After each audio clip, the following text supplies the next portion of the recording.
Hi everybody, this is Agnes from Sediment, and today let's go on a blind tasting adventure through all four Chablis quality levels: Petit Chablis, Chablis, Premier Cru and Grand Cru. Recently, I published a video about value wines in Burgundy, a region where some of the most expensive wines of the world come from. While I truly believe that Chablis offers excellent value compared to other Burgundy whites, I didn't include it in that video. Why? Because Chablis deserves a video on its own, perhaps several videos. So today I will blind taste all four Chablis wine quality levels to explore their distinctions and perhaps discover where the best value lies.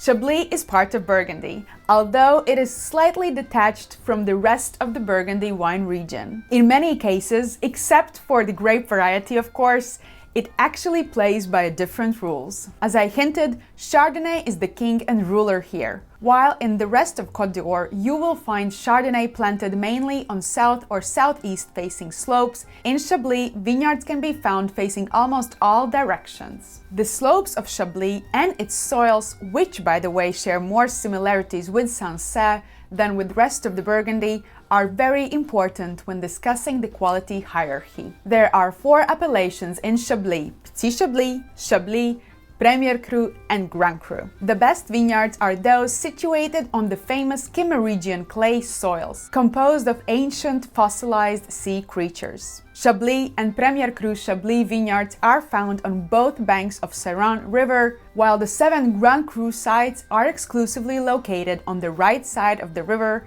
facing southwest. Petit Chablis is a relatively recent addition, created only in 1944 for the vineyards that, I like to laugh, didn't quite fit with the rest of the appellation. Think of more northerly, cooler sites as well as hilltops, and some might even be on those precious Kimmeridgian soils. But enough with the theory, let's proceed with tasting.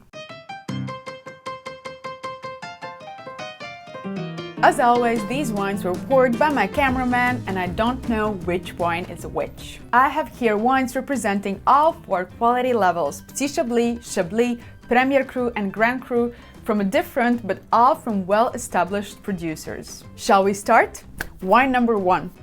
Okay. So this is a bit deeper color than maybe I would expect from Petit Chablis, so I will go right away and say this probably is not it.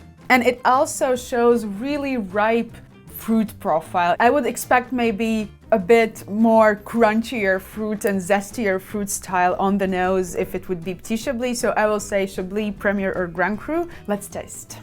This wine shows a lot of freshness and it definitely shows that mouth-watering, that bright acidity that usually I associate, or the one that I usually expect from Chablis wines. As I mentioned before, on the nose it is quite ripe. Also on the palate it is sitting on the tongue, it is sitting on the palate. It's absolutely lovely wine. However, I would wish to have something more from a Premier or Grand Cru. My very first impression would be that this is really high quality village level Chablis. But let's taste the rest of them and we'll see. So wine number two.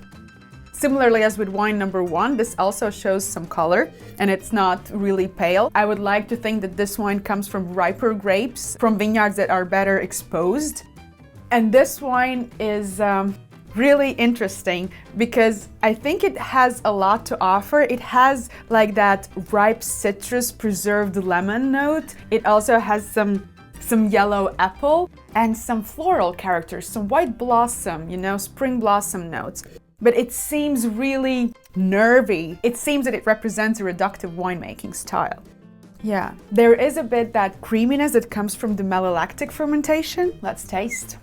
I would like to think that this wine number two, comes from one of the top sites, either it's Premier Cru or Grand Cru, because It has a depth, it has a concentration, and it has that kind of lingering character on the palate. I really liked it. That high acidity level helps to lift up the fruit, helps to kind of create this wine or give this wine a livelier character. Also, this wine shows some depth or concentration or like extra layer. It is absolutely beautiful wine. Yes, my first guess would be Premier or Grand Cru, but I guess I have to taste a bit more. Let's move to wine number 3. So, from the color or from the appearance, this wine seems quite light. So without even sniffing it, I would think that this is Petit Chablis or Chablis quality level. I'm sorry, like that kind of aromatics that are really fresh, zesty, bright, those sugary bonbons that you maybe can sometimes pop in your mouth, those that are in different colors and can smell all of the different fruit. It smells like that. For me, it usually means that the lower fermentation temperature has been done here. Let's taste it. The same goes on the palate. It is bright, refreshing, but to be honest, it is quite short. I know one thing in this blind tasting, all 4 wines come from Chablis. So I have to ask myself a question, does this wine has a specific Chablis character? And I really don't think so. It has the Chablis label probably, but I'm not sure that this is the greatest wine this terroir can produce. I don't want to really talk bad about this wine, but I think you can get these kind of wines from different regions, probably at a lower price, but maybe I'm wrong, you know? Let's taste wine number 4. So this wine again shows a bit deeper color, you know? And on the nose, it is so intense. It has a lot of like that yellow appley note, like ripe cantaloupe melon, and some, you know, pear hints, but it has also like that like ultra ripe or bruised apple character slightly. There's so much happening here in the glass. It seems that there's a bit of oak like character to it, like oak vein going through it, defining, giving a bit of structure to this wine. So let's taste it.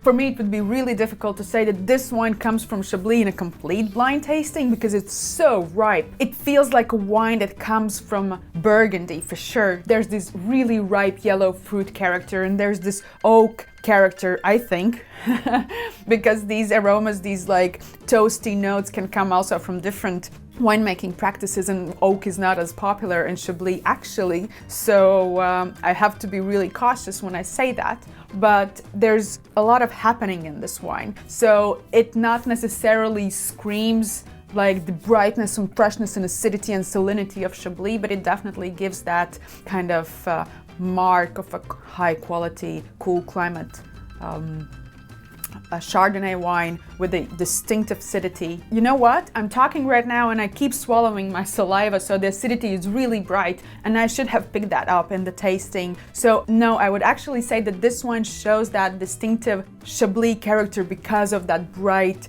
juicy acidity, mouth-watering acidity. It's wrapped with these really luscious fruit flavors. So I will stick with my initial judgment that wine number 1 is a really good quality, regional level Chablis wine. Wine number 2 is top quality Grand Cru. I really like that one. That was my favorite. Wine number 3 is Petit Chablis. And wine number 4 is Premier Cru. So let's reveal the wines. Wine number 1, I said it was village level Chablis, and I will give 2 point scores for it. If it is a village level, I think it is really good quality village level, and I will give it 8.5 because I'm guessing it will have quite approachable price tag. However, if it will turn out to be Premier Cru, I would give it slightly less, probably around 7.5. So let's reveal it.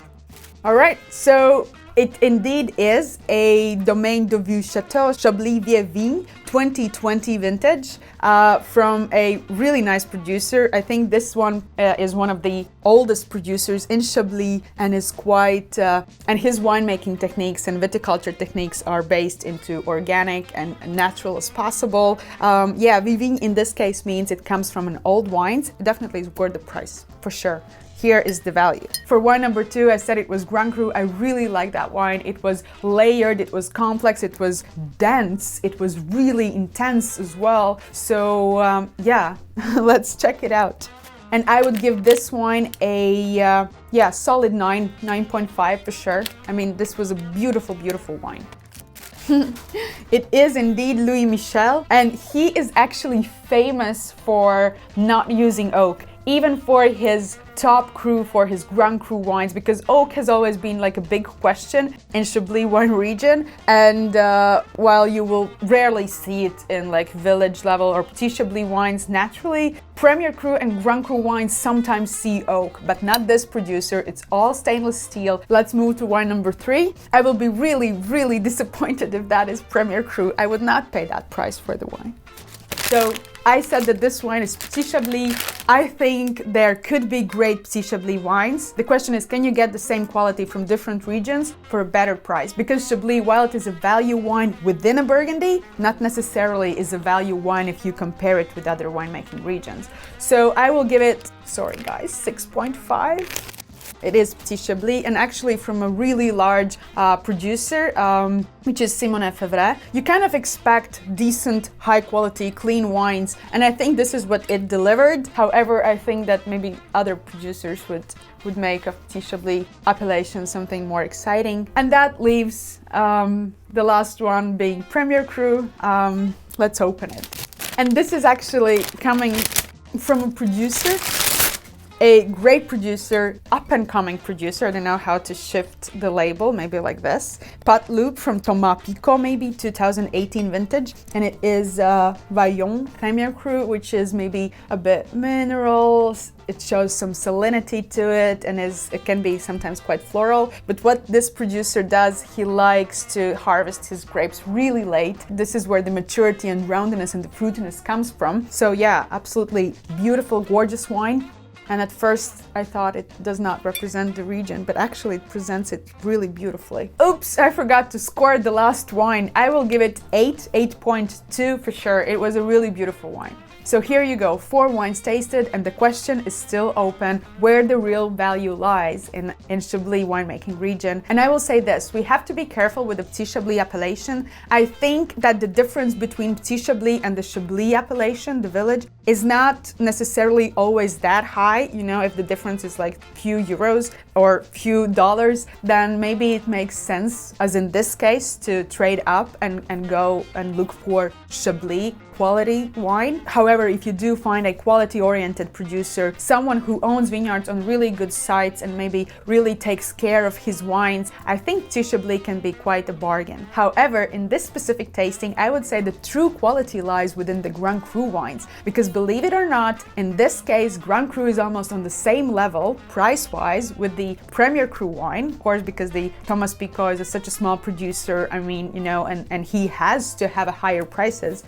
He works it all, you know, very organically and by hand and stuff like that. But the quality of Louis Michel Chablis, Grand Cru, Vau d'Azir, it's just amazing wine. I mean, the average price of this wine is $70, $80. So where can you get in Burgundy, in the rest of the Burgundy, the Grand Cru, not only label, but also the quality that costs as little?